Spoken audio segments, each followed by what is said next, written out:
Okay, so we're going to do a demonstration of our product, the garage door opener, and this is the lab view control part.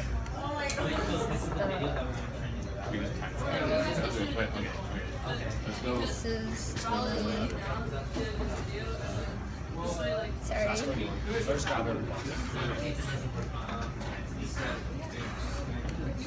This is a block diagram, and here goes our official demonstration.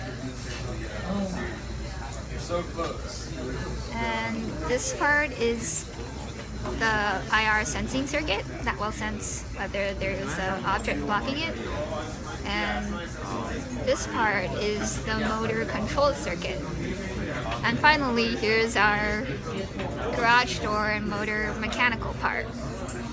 Now I'm going to have a car drive in. It blocks the IR sensor. And the garage door starts to lift. Then the car has exactly 5 seconds to move inside the garage before the door starts to close. That's it.